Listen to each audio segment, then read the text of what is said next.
Marriage கலெக்ஷனில் next piece பார்க்கலாம். So இதுவும் ஒரு வகையான ஒரு பியூட்டிஃபுல்லான ஒரு பீஸ் தான். ஸோ எல்லாத்துலேயுமே என்னென்ன லக்ஷ்மியை சொல்லிட்டு இருக்காங்கன்னு பார்த்தீங்கன்னா, ஸோ இதில் வந்து பார்த்தீங்கன்னா பீக்காக மெயினாக வச்சு ஃப்ளோரல் ஃபுல் அண்ட் ஃபுல் பார்த்தீங்கன்னா ஃப்ளோரலில் வந்து மேக் ஓவர் பண்ணியிருக்காங்க.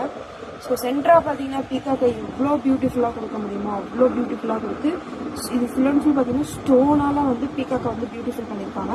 ஸோ அதை சுற்றி பார்த்தீங்க அப்படின்னா ஒரு சர்க்கிளாக வந்து பார்த்தீங்கன்னா ஒரு கோல்டன் பீட்ஸ் கொடுத்து அதுக்கப்புறம் பார்த்தீங்கன்னா சஃபில் பண்ணி ஃப்ளோரல் வச்சு அப்புறம் வந்து பார்த்தீங்கன்னா ஒரு பீட்ஸ் மாதிரி கொடுத்துருக்காங்க. ஸோ எவ்வளோ திங்கிங் அபவுட்டான ஒரு விஷயத்தை வந்து அவங்க பண்ணியிருக்காங்க பாருங்கள் ஃப்ரெண்ட்ஸ். எவ்வளோ பியூட்டிஃபுல்லாக வந்து பார்த்தீங்கன்னா மேக் ஓவர் பண்ணியிருக்காங்க.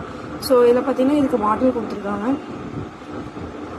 ஸோ இயரிங்ஸ் பார்த்தீங்க அப்படின்னா மயிலோட ஒரு தோகை இருக்கு இல்லையா, அந்த தோகையை வந்து மேலே வச்சு கீழே பார்த்தீங்கன்னா நம்மளுக்கு ஜிமிக்கா மாதிரி கொடுத்துருக்காங்க. ஸோ எவ்வளோக்கு எவ்வளோ பியூட்டிஃபுல்லாக கொடுத்துருக்காங்க பாருங்கள் ஃப்ரெண்ட்ஸ். ஸோ ஒட்டியாரத்துலேயும் அதே மாதிரி தான், வங்கிலேயும் அதே மாதிரி தான்.